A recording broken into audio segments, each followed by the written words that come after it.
Vamos orar mais uma vez? Feche os seus olhos, curve a sua cabeça, peça ao Espírito Santo o direcionamento para que fale ao seu coração através da palavra, e também orem por mim para que o Senhor me dê graça, para que eu possa transmiti-la com unção, com sabedoria. Pai, eu te agradeço por esse momento de culto, te agradeço por tudo aquilo que o Senhor já operou no nosso meio nessa noite, pela vida de cada irmão, cada irmã que estão aqui presentes. Eu peço que o Senhor abra o nosso coração, a tua palavra, o nosso entendimento, para que ela venha penetrar e ela venha ser transformadora na nossa vida. Eu peço que o Senhor me abençoe, me capacite para que eu transmita com graça, com unção e sabedoria que provém do teu Espírito Santo. Em nome do Senhor Jesus Cristo. Amém. Glória a Deus. O tema é recebendo a sua presença, né? E eu convido você a abrir comigo no livro de 2 Samuel, no capítulo 6.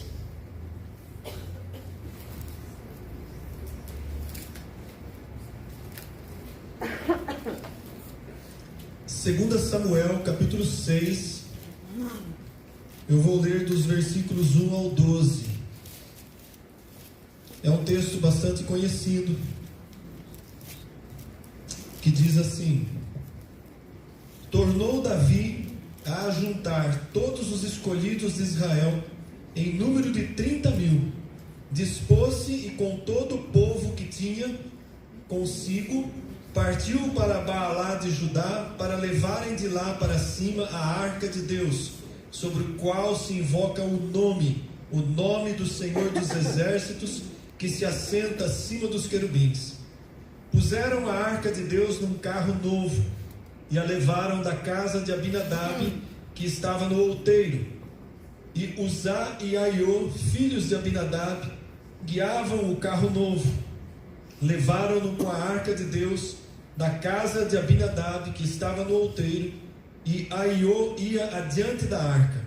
Davi e toda a casa de Israel se alegravam perante o Senhor, com toda sorte de instrumentos de pau, de faia, com harpas, com saltérios, com tamboris, com pandeiros e com símbolos.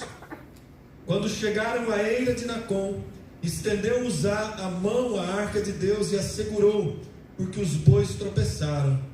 Então a ira do Senhor se acendeu contra Uzá, e Deus o feriu ali por esta irreverência, e morreu ali junto à arca de Deus.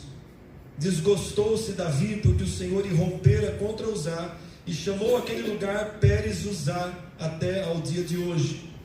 Temeu Davi ao Senhor naquele dia e disse: como virá a minha arca do Senhor?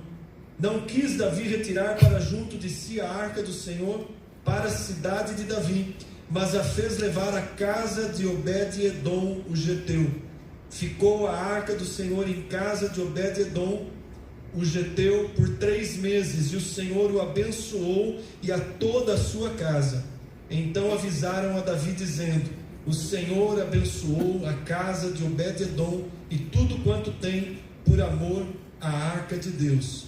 Foi, pois, Davi, e com alegria fez subir a arca de Deus da casa de Obed-edom, a cidade de Davi. Amém? Todos conhecem essa história, essa passagem, né? Eu creio que sim, né? A passagem é bem conhecida, mas a gente vai dar uma recapitulada, né? A arca do Senhor, ela era a representação da presença de Deus no meio do povo de Israel. Ela foi fabricada quando Deus dá ordens a Moisés para que se levantasse um tabernáculo, e ela era o principal utensílio do tabernáculo. Ela ficava guardada na sala principal, chamada de Santo dos Santos. Ela era feita de madeira de acácia, revestida por dentro e por fora de ouro, e sobre ela havia uma tampa, onde havia a imagem de 2 querubins. Essa arca representava no meio do povo de Israel a presença de Deus, era o símbolo da presença de Deus. E ela acompanhou o povo desde quando foi levantado o tabernáculo por Moisés a primeira vez. Ela acompanhou por todos os 40 anos de deserto, até que o povo entrou na terra prometida. Moisés já havia morrido, Josué entra com o povo. A arca do Senhor ficou então durante um bom tempo num lugar chamado Siló, uma cidade, e ali havia sido levantado também um tabernáculo, onde, para a gente trazer um pouco mais adiante no tempo, Eli ficou durante um tempo, um sacerdote Eli, cuidando da arca do Senhor. O tempo passou, Eli envelheceu, os filhos de Eli não eram servos de Deus, eram homens profanos, e aí houve uma batalha entre os filisteus e Israel.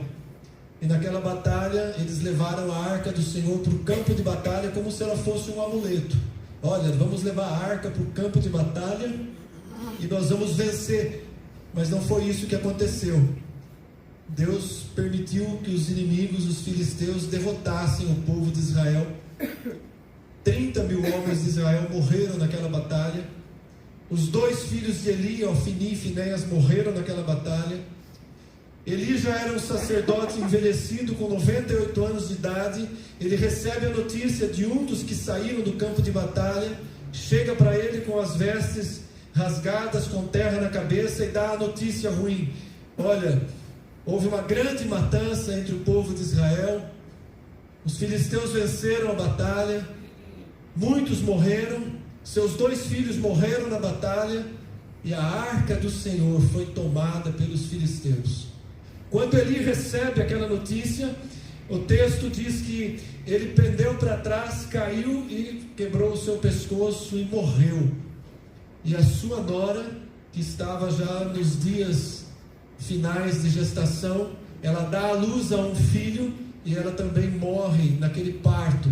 E antes de morrer, ela dá o nome da criança, que para nós, traduzindo aí para o português, Icabô ou Icabode, que significava exatamente nenhuma glória, ou foi-se a glória, porque a arca havia sido tomada.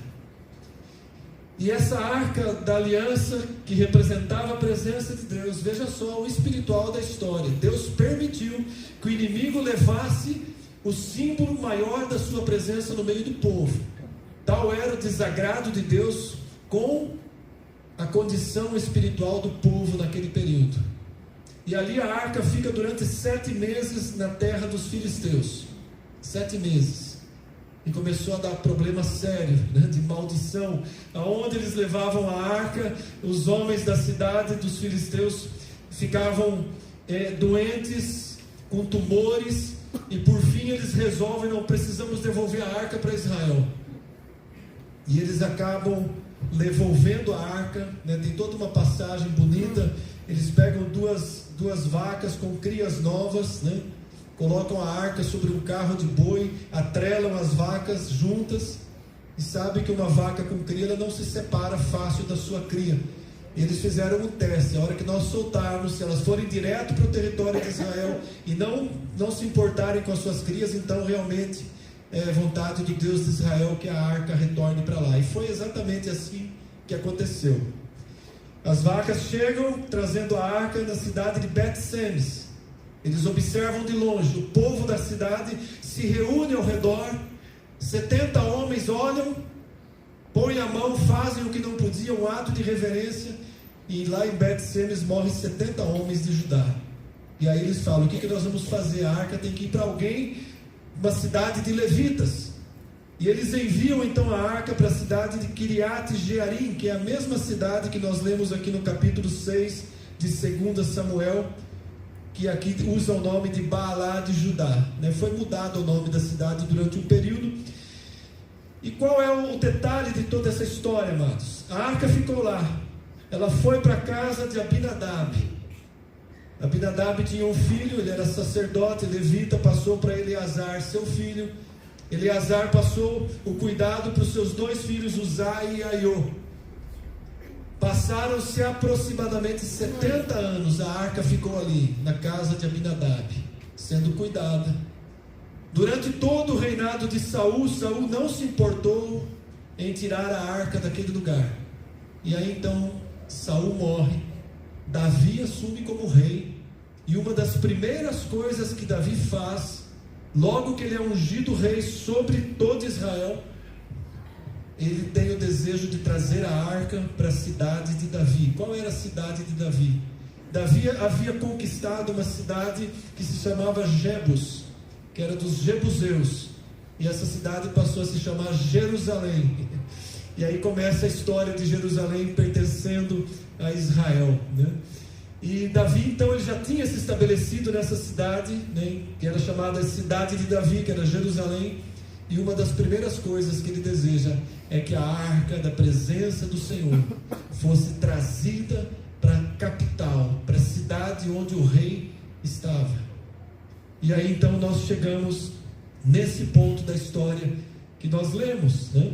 Esse texto todo, o capítulo 6 de 2 Samuel, a gente poderia fazer pelo menos 3 ou 4 pregações com temas distintos a respeito do que aconteceu nessa história. A gente poderia pregar, por exemplo, por que Uzá morreu. Eu lembro que uma vez eu usei esse título muito tempo atrás. A gente poderia pregar a respeito de Mical, que desprezou a chegada da arca do Senhor e ficou estéril para o resto da vida. Mas o que nós vamos falar sobre hoje é recebendo a presença de Deus. É sobre Obed-Edom, aonde a arca ficou por 3 meses. Esse texto que nós lemos, né, Davi tem uma grande ideia. Vou trazer a arca da presença do Senhor para a capital, para Jerusalém. E ele prepara uma grande festa, 30 mil homens. O versículo 5 diz que haviam os levitas com todos os instrumentos que eles conheciam na época, tocando e cantando e fazendo uma grande festa, com saltérios, tamborins, pandeiros, símbolos, harpas. Imagina a comitiva, mais de 30 mil homens, os levitas com seus instrumentos. Davi, feliz da vida, só que teve um problema muito sério. Lá em Números, no capítulo 7, diz que a arca deveria ser transportada pelos sacerdotes, filhos de Coate, sobre os ombros. E na pressa de querer chegar, eles fizeram diferente. Eles puseram a arca num carro de bois, um carro novo, feito para aquilo. E eles foram conduzindo a arca no carro de bois, com toda aquela comitiva, com toda aquela festa, até que a arca chegou num lugar chamado Eira de Nacon. E ali os bois tropeçaram. E naquele momento em que os bois tropeçaram, a arca ia caindo. Um dos filhos de Abinadab, que estava à frente conduzindo o carro de boi, o outro que estava ao lado, Uzá, irreverentemente, o texto diz, com uma irreverência, ele pôs a mão na arca. Isso era uma irreverência. E ele morre naquele lugar, fulminado por Deus. Só porque pôs a mão na arca, pastor? Sim, só porque ele pôs a mão na arca. E o texto diz, foi um ato de irreverência, e rompeu o Senhor contra Uzá. E quando aquilo acontece, Davi para, e ele entende que algo estava errado. Ele não podia continuar levando a arca do Senhor daquele jeito. E eles procuram a casa de um levita que tivesse mais aí próxima. E a casa mais próxima de um levita era de Obed-Edom. Interessante, né? 2 detalhes interessantes. O primeiro, os bois tropeçaram quando chegaram na eira. O que é a eira? A eira era o lugar onde se batia o trigo para separar a palha. Entendam algo espiritual nessa passagem. Os bois foram indo até onde Deus permitiu, mas chegou um momento em que tinha que separar a palha do trigo. Ali eles tropeçaram. Isso muitas vezes tem a ver com a nossa vida. Nós vamos levando a nossa vida do jeito que a gente acha que está bom para Deus, fazendo festa, está tudo dando certo, até o momento em que Deus faz a gente tropeçar, porque Ele quer separar na nossa vida o que presta do que não presta, a palha do trigo. E ali então os bois tropeçam, Uzá morre porque põe a mão na arca do Senhor, e a arca acaba sendo levada para a casa de um homem, Obed-Edom. Há um detalhe interessante também em toda essa história, em toda essa narrativa. Eu comentei que a arca ficou aproximadamente 70 anos, toda todo o reinado de Saul, mais um tempo antes, ali na casa de Abinadab. Provavelmente esses meninos, quando eram crianças, acostumaram com aquele móvel num canto da casa, e eles foram crescendo e aquilo para eles era algo normal. Para eles aquilo já não era algo tão especial. Havia todo o cuidado, toda a reverência, mas quando a gente vai se acostumando com a presença de Deus, a gente começa a relaxar. E muito provavelmente eles cresceram, se tornaram os guardiões ali da arca, mas já não tinham mais a mesma reverência, o mesmo cuidado, se esquecendo dos detalhes, das ordens que haviam sido dadas lá atrás para Moisés, de como deveria se tratar a arca do Senhor, que ela não poderia ser tocada pela mão de homens. Tudo isso está lá atrás, né, em Moisés, e eles foram se esquecendo desses pequenos detalhes. Muitas vezes, amados, né, para nossa reflexão nessa noite, nós vamos nos acostumando com a presença de Deus, e a gente vai relaxando no nosso cuidado em relação à comunhão com Deus. Nós vamos achando que tudo é normal, né? Vamos descuidando da reverência, né? Aliás, hoje reverência é algo que nem se fala mais em algumas igrejas, né? As igrejas estão tomando a forma do mundo, né? Vamos imitar as boates, pintar tudo de preto, colocar jogo de luz, câmara de fumaça, e fazer toda essa baderna que está sendo feito, né? Para ir para a igreja não precisa se vestir de diferente, vamos de qualquer jeito, vamos com a mesma roupa que a gente vai no clube ou na praia. São cuidados pequenos, né? Não tão pequenos assim, que aos olhos do mundo não tem nada a ver, né? Hoje não tem nada a ver, pode fazer. São letras de músicas que chamam o Senhor de você. Aliás, a gente precisa corrigir uma delas, que a gente acho que cantou semana passada, né, Davi? Você comentou comigo. Dá para mudar. Eu acho estranho chamar Deus de você. A palavra chama Ele de Senhor, né? Então são esses pequenos detalhes que muitas vezes a gente se descuida no nosso relacionamento, na nossa comunhão com o Senhor Deus Todo-Poderoso, que está sentado num alto e sublime trono, mas habita também naqueles que têm um coração contrito. No Espírito de Deus que habita em nós, qual é a reverência, o cuidado que eu tenho tido com a minha vida, com o meu comportamento? Ah, pastor, mas o senhor está falando de aparências. Mas, amados, o que está dentro de mim é o que vai aparecer, é o que vai externar na minha vida. Então, se eu tenho o Espírito de Deus, porque hoje o Senhor não se manifesta mais numa arca, por exemplo, numa imagem. Nós somos a habitação de Deus. O Espírito de Deus habita em nós. Então, se eu hoje sou o portador da presença de Deus, nós que nascemos do Espírito, né?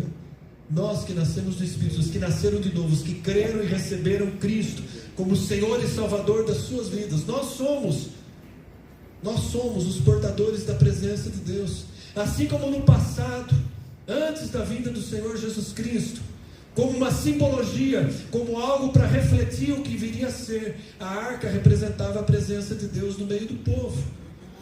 Hoje a igreja de Jesus Cristo representa a presença de Deus no mundo. E sabe por que o mundo ainda não foi destruído? Porque a igreja ainda está aqui. E enquanto a igreja permanece aqui, a misericórdia de Deus vai sendo estendida. Por que os juízos da grande tribulação, eu creio, eles vão acontecer depois que a igreja for retirada? Talvez a igreja acompanhe até a metade do tempo, mas quando você estuda Apocalipse e entra lá, quando começam os juízos dos selos, das trombetas, das taças, você vai perceber que a igreja não está mais se manifestando ali. Então eu creio que a igreja vai ser retirada em algum momento, ou no início ou na metade, porque ela carrega a presença de Deus, e a presença de Deus é o que restringe o juízo e restringe a ação de Satanás no mundo. Então nós somos esses, os portadores da presença de Deus. Então isso é importantíssimo, porque eu não posso perder jamais a reverência, o zelo e o temor a Deus. Quando um homem, principalmente um líder, um pastor, perde o zelo, o temor a Deus, o que vai acontecer são escândalos em cima de escândalos, que é o que nós estamos vendo. Por que as pessoas hoje zombam dos cristãos? Por causa de líderes que estão causando escândalo, ou na área sexual, ou na área do dinheiro, da ganância, e o mundo olha de um modo geral e coloca nós todos como os farinhas do mesmo saco. Mas glória a Deus que existem homens de Deus, igrejas de Deus que têm caminhado na fidelidade da palavra de Deus. Então nós precisamos manter o nosso zelo, o nosso temor a Deus. Quando eu falo em zelo, são atitudes. O domingo é um dia abençoado, é o dia do culto, mas como eu passo o domingo? E como eu venho para o culto? Saio correndo de casa, sem cuidado nenhum, venho às pressas, venho brigando no caminho. Irreverência. Como eu me comporto na igreja? Estou aqui, ouvindo a palavra, mas minha cabeça está lá longe, pensando na segunda-feira, no que eu vou fazer. O pensamento está vagando com onda de um lado para o outro. Irreverência.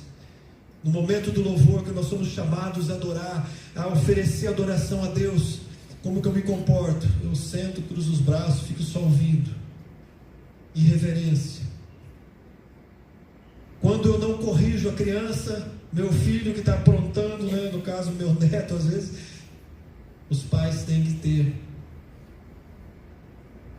o entendimento que as crianças também precisam ser ensinadas a terem reverência. Glória a Deus que hoje a gente tem o campinho, né? Acaba o culto, eles vão lá jogar, porque eles ficavam correndo e às vezes causavam até se machucavam. Mas são coisas pequenas, amados, que nós não podemos perder de vista. Reverência ao Senhor em todo o tempo. Essa é uma primeira reflexão dentro dessa passagem, mas a reflexão central que eu quero trazer é que a arca foi levada para a casa de Obed-edom. Imagina que você fosse Obed-edom naquele momento e o rei chegasse ali com um grupo de homens e falasse, batesse na sua porta: olha, nós vamos deixar a arca aqui na sua casa. Era algo importantíssimo. Eu imagino que ele abriu a porta, se deu com o rei, e a arca vai agora ficar na sua casa. Como que você vai receber a presença de Deus? Eu me lembrei de um versículo bastante conhecido lá de Apocalipse 3:20, quando o Senhor Jesus, Ele está dizendo, né? Eis que eu estou à porta e bato. Se alguém ouvir a minha voz e abrir a porta, eu entrarei na sua casa e cearei com ele e ele comigo. O que Jesus estava falando? Comunhão, presença dele na nossa casa, na nossa vida. E ele está à porta, ele bate a porta, você abre a sua vida para que ele entre na sua vida. A casa aqui representa a vida espiritual, e quando ele entra na nossa vida, tudo muda. Quando nós recebemos Cristo como Senhor e Salvador de fato, tudo muda na nossa vida. Tem que mudar, porque é algo especial. Quando Jesus entra, muda tudo. Mudou a casa de Obed-edom. Ele recebeu a arca e recebeu com zelo, com alegria. Ele recebeu com reverência. Ele recebeu como adorador. Aliás, o nome Obed significa adorador, servo adorador. A arca foi parar na casa de um adorador. Talvez fosse uma casa simples, não era a casa do rei, mas ali a arca foi recebida como ela deveria ser recebida. A presença de Deus foi recebida como algo especial. Adorador recebeu a minha casa. Glória a Deus, que maravilha, que alegria, o Senhor na minha casa, a presença de Deus na minha vida. Isso tem que me alegrar, tem que mudar o meu viver. Foi isso que aconteceu com Obed-edom, amados. Mudou tudo. Em 3 meses que a arca ficou ali, Deus se agradou de estar ali a ponto de ter feito com que ele prosperasse. O texto diz que Deus abençoou ele e a toda a sua casa, seus filhos, sua mulher, sua renda. Ele foi abençoado em 3 meses de uma maneira tremenda, porque ele recebeu com honra, com alegria, com zelo a presença de Deus. Para pensar. Desde a nossa conversão, nós recebemos a presença de Deus. Lá em João 14, 16 e 17, ele fala Exatamente isso. Jesus está dizendo: eu rogarei ao Pai, Ele vos dará outro Consolador, a fim de que esteja para sempre convosco, o Espírito da verdade, que o mundo não pode receber, porque não o vê nem o conhece. Vós o conheceis, porque Ele habita convosco e estará em vós. Amém? O Espírito Santo de Deus habita conosco e está em nós. É a presença de Deus em mim, na sua vida. Isso é muito grande, é muito importante. Entender que nós somos o lugar da presença de Deus. Por isso que Paulo nos chama de embaixadores de Cristo. Nós carregamos a presença de Deus. Isso deve ser motivo de extrema alegria na nossa vida, ainda que a gente passe aí pelas tribulações da vida. Quando nós nos lembramos disso, nós nos lembramos que houve salvação na nossa casa, na nossa vida. Davi, lá no Salmo 51, ele está lamentando profundamente o seu pecado, em arrependimento, e ele diz lá: Senhor, restitui-me a alegria da tua salvação. Ele queria sentir de novo a alegria de ser salvo, ou seja, a alegria de ter a presença de Deus na sua vida. Obed-Edom prosperou porque recebeu com alegria a presença de Deus na sua vida. A presença de Deus chegou e mudou a casa dele, mudou a situação que eles estavam vivendo, né? Mudou tudo, mudou tanto a vida de Obed-Edom, que Davi recebe a notícia, e naqueles 3 meses Davi se conscientizou de como a arca deveria ser levada para Jerusalém. E aí então ele se organiza novamente, junta novamente o povo, chama outras vezes os levitas, os músicos, os cantores, e eles fazem novamente uma grande comitiva, levando a arca do Senhor para a cidade de Davi. Mas dessa vez eles fizeram do jeito certo. A arca foi colocada sobre os ombros dos sacerdotes. Os sacerdotes levavam a arca,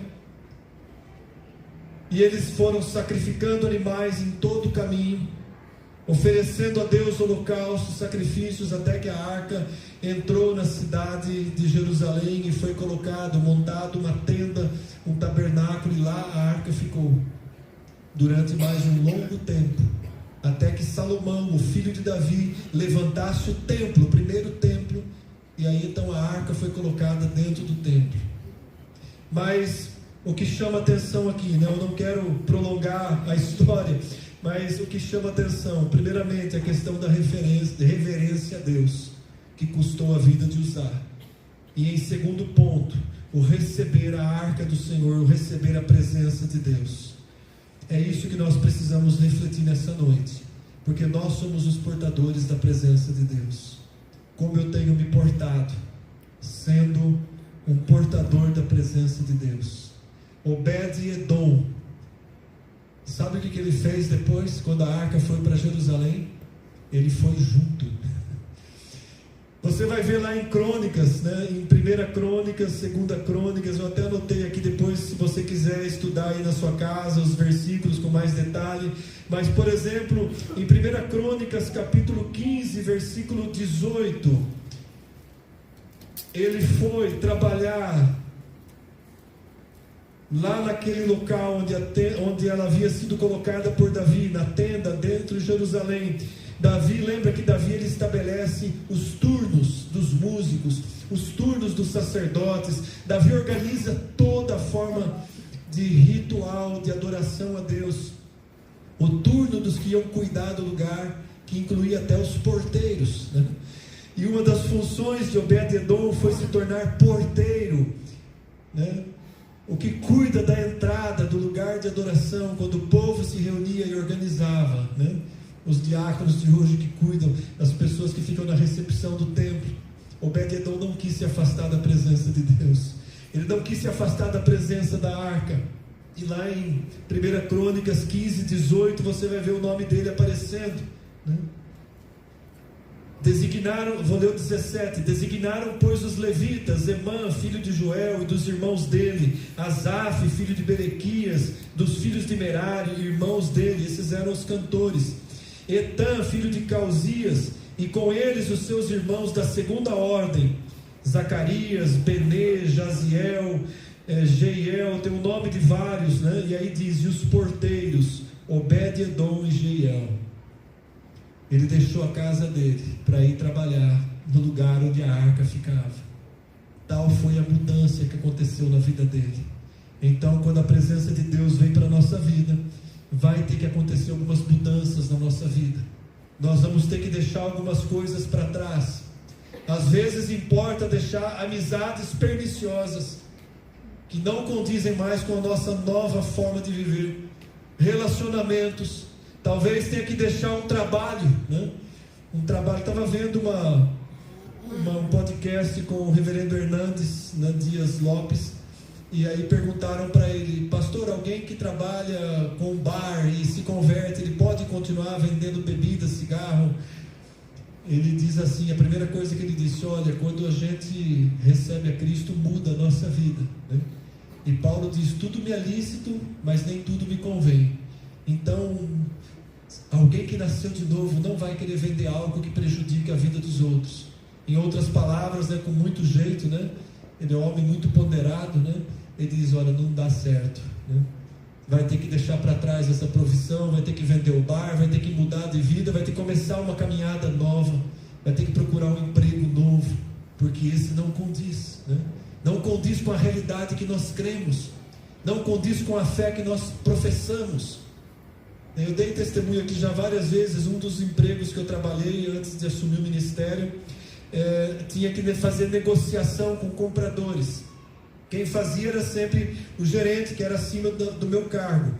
Mas uma época o gerente viajou, ficou de férias, eu tive que assumir aquela função. E aí o diretor da empresa falou, você negociou com o comprador de tal empresa, que era uma empresa muito conhecida, Petrobras? Eu falei, não, eu não vou fazer isso, eu vou passar essa função para o senhor. Eu estava correndo o risco de ser mandado embora. Mas por quê? Eu falei, porque eu não faço isso. Eu não vou oferecer um percentual para que ele entregue o pedido para nós.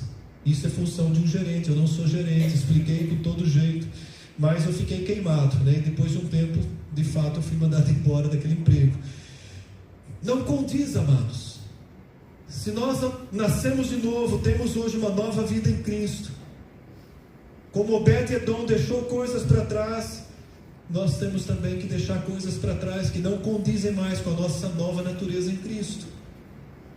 E mais, né, mais adiante você vai ver que Obed-edom não ficou só na porta, ele estava também entre os músicos, entre aqueles que passaram a entoar os louvores ao Senhor, né?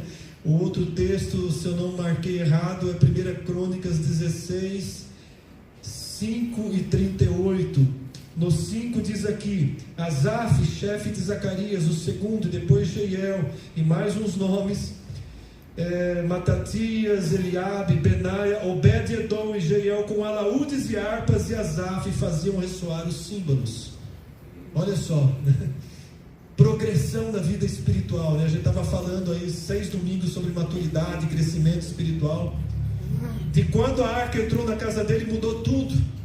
Ele foi parar junto aonde a arca ficava, em Jerusalém, e ali ele se tornou porteiro. E depois ele não se contentou só em ficar porteiro, de alguma forma ele se envolveu e passou a ser também um músico. Aliás, ele era da tribo de Levi, né? Embora ele fosse de uma cidade que ficava no território da tribo de Dan, mas ele era um levita. Então ele pôde ser trazido também para o ministério. Isso é muito tremendo a gente entender, porque nós vamos ver que houve um crescimento, uma progressão espiritual. A casa de Obed-edom foi transformada com a presença de Deus. Um pastor, amigo meu já falecido, esteve em Israel há muitos anos atrás, né, uns 10 anos atrás, pelo menos, e ele visitou. Até hoje existe um lugar, não é mais uma casa, mas para nós seria o tamanho de uma chácara, que pertence à descendência de Obed-edom. Ainda existe lá em Israel esse local identificado. Para quem viaja para lá, se alguém já foi, já teve o privilégio de ir, você vai poder visitar. E lá eles fabricam um azeite de oliva puro, que na época ele até trouxe para mim um pouco, né? Que é fabricado ali, para nós, uma chácara onde há oliveiras, mas ainda pertence aos descendentes de Obed-Edom. Aliás, os judeus, eles levam muito a sério essa questão de descendência, de herança, né? Então, amados, fica para nós hoje, né? Para a nossa reflexão, né? Para que a gente possa olhar para essa história do passado, trazer para a nossa vida hoje no presente, que nós somos a habitação de Deus, Ele habita em nós, e isso nós devemos entregar a Ele toda a reverência, todo o zelo, viver com temor a Deus, como verdadeiros filhos de Deus, e jamais querer se afastar da sua presença. Quanto mais perto, melhor, né? O que eu quero dizer? Quanto mais nos aprofundarmos na nossa comunhão com Deus, quanto mais tempo na presença de Deus nós investirmos na nossa vida, não perdermos as oportunidades de crescimento, né? Por exemplo, a gente vai ter aí esse congresso, esse momento, é um sábado, é um momento específico. Poxa, a igreja está dando essa oportunidade, vamos aproveitar, vamos participar, vamos intensificar a nossa comunhão com Deus, mas não pode ser só na igreja, na nossa casa, no nosso tempo de oração, no lugar secreto, o nosso momento de devocional, pela manhã ou no final do dia. Vamos investir tempo na presença de Deus, tempo de oração, tempo de adoração, refletir na presença de Deus, ao invés de desperdiçar o tempo em redes sociais. Se desperdiça muito tempo em redes sociais, com coisas que não acrescentam a nossa vida espiritual. Assim fosse um tempo investido de estudo, de reflexão, de coisas úteis para a nossa vida espiritual, mas a maioria do tempo desperdiçado em redes sociais é com coisas que não fazem bem para a cabeça, principalmente as crianças, os adolescentes, que estão levando hoje uma vida vidrada em tempos de internet, em tempos de coisas onde eles podem sofrer sérias influências negativas na formação moral, na formação espiritual, na decadência que está hoje o mundo oferecendo. Porque cada vez mais nós vemos jovens que não creem em Deus, porque eles já estão sendo doutrinados lá na infância, nas escolas, onde não se pode mais falar de Deus, de Jesus. Há proibição. Uma criança crente hoje, ela se sente excluída no meio de escola, onde ela tem amigos que nunca ouviram falar de Jesus. Para nós aqui na igreja parece um absurdo. Conversa com as professoras e você vai ver, as professoras cristãs que trabalham no nosso meio, como vem sendo destruída a estrutura moral e espiritual das gerações dos nossos filhos, netos. Então, se nós que somos cristãos, que temos esse compromisso com Deus, não assumirmos a nossa posição, a gente sofre prejuízos na nossa vida. Que a gente possa olhar para Obed-Edom, o servo adorador, que não abriu mão mais de estar na presença de Deus, que em todo o tempo da sua vida esteve voltado para o Senhor. Que nós possamos fazer isso, né? Ele abriu a porta, né? Resumindo, ele abriu a porta, recebeu na sua casa, recebeu na sua vida. Sua casa se tornou um lugar de adoração, mudou a sua vida por causa da presença de Deus. Nunca mais ele quis ficar longe, né? São alguns detalhes aí para a gente refletir. Então, valorize a presença de Deus na sua vida. Valorize a presença de Deus, invista tempo de qualidade, orando, adorando. Não tenha medo de mudar a sua vida. Se tiver que mudar alguma coisa, mude, porque o Senhor vai te honrar. Não tenha medo de mudanças, que a palavra de Deus. Aliás, ontem no nosso encontro de homens, a reflexão básica foi justamente sobre a gente fazer mudanças na nossa vida, ajustar as rotas, né, do nosso viver, né, ajustar o nosso GPS espiritual, né? Isso é importantíssimo, a gente refletir se de repente não estamos indo por um caminho que não é o que Deus indicou, né? Então a história de Obed-Edom, ela nos faz lembrar que a verdadeira riqueza desta vida não está no bem que nós possuímos, mas no fato do Deus que que habita em nós. Amém? A verdadeira riqueza da nossa vida, o grande propósito da nossa vida é entender e viver que Deus habita em nós. Ele habita em mim, Ele habita em cada um de vocês que creram, que receberam. Preserve isso, invista tempo da sua vida nisso, que a gente possa se deleitar com a presença de Deus, como Obed-Edom se deleitou com a presença de Deus. E por último, eu quero citar o Salmo 37, versículo 4, que ele diz assim: agrada-te do Senhor, e Ele satisfará os desejos do teu coração. Aqui está um grande exemplo de um homem que se agradou do Senhor, Obed-Edom. Não precisou nem pedir, porque Deus o abençoou.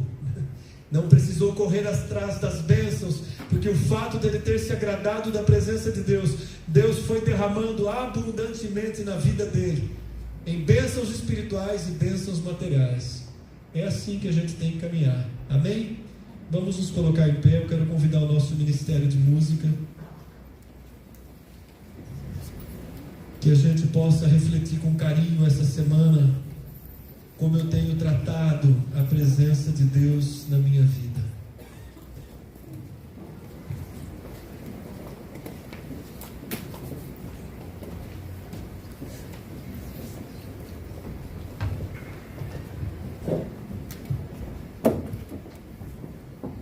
Como eu tenho tratado a presença de Deus na minha vida. Em cima disso que nós vamos orar nesse momento. Dentro dessa palavra, né, que a gente recebeu, eu creio dessa palavra que entrou no nosso coração, eu quero que cada um esteja orando nesse propósito. Reflita, feche os seus olhos, curva a sua cabeça e comece a pensar na sua vida.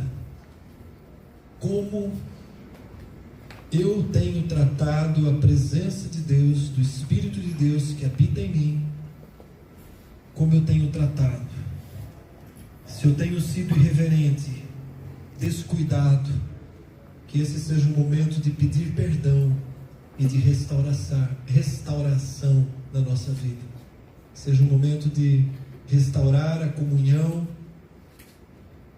da presença de Deus em mim.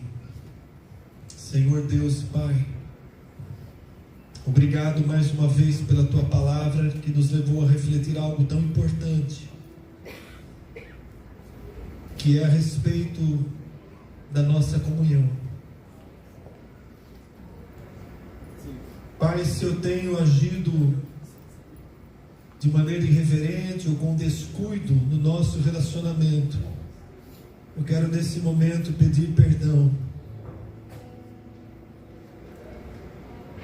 Que o Senhor traga ao meu coração, que o Espírito do Senhor que habita em mim me mostre onde eu tenho sido descuidado na minha vida como portador da Tua presença, aonde eu tenho sido relaxado na minha vida como alguém que é portador da Tua presença. Eu quero pedir-te perdão e quero nesta noite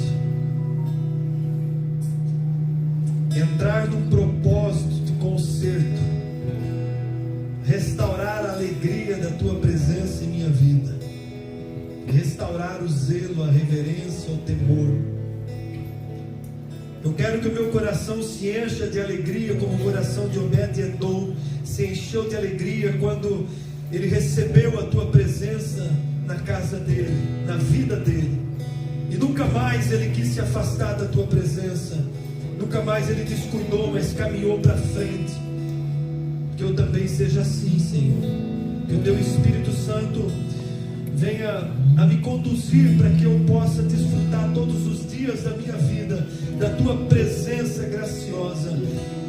E que as pessoas possam perceber a Tua presença em mim, que eu possa refletir a presença de Cristo em mim. Ajuda-me, Senhor, nas minhas fraquezas, nas minhas limitações. Ajuda-me a ser um homem segundo o Teu coração. Transforma-me como Obed-Edom foi transformado, Senhor. e que eu possa te reverenciar com alegria, te adorar com alegria, cantar com alegria, desfrutar da alegria da tua presença, que eu leve a tua presença aonde eu for. Usa-me, Senhor, usa as nossas vidas, usa-nos. Bendito e louvado é o Senhor, que escolheu não mais habitar em templos feitos por mão de homens, muito menos em objetos, em imagens, mas o Senhor decidiu habitar em nós e fazer de nós portadores da tua presença. Que missão grandiosa que o Senhor nos concedeu, que privilégio grandioso é esse, o homem ser portador da tua presença. Nós que não passamos de barro, de vasos nas tuas mãos. Obrigado, Senhor meu Deus, por tão grande privilégio. Eu quero te agradecer, ó Deus, porque um dia o Senhor me chamou e derramou em mim a tua presença, o teu Espírito sobre a minha vida. Eu te agradeço, ó Pai. Bendito e exaltado é o Senhor. Eu te agradeço, Jesus Cristo Salvador, que derramou o seu sangue, que cobriu os meus pecados, que me perdoou e me restaurou a comunhão com o Pai, e enviou sobre mim o seu Espírito, o Consolador, o companheiro, para estar comigo todos os dias da minha vida. Obrigado, Deus Todo-Poderoso, Senhor glorioso e excelso, magnífico, santo, supremo, maravilhoso Deus. Recebe a nossa gratidão e o nosso louvor em nome de Jesus Cristo. Amém.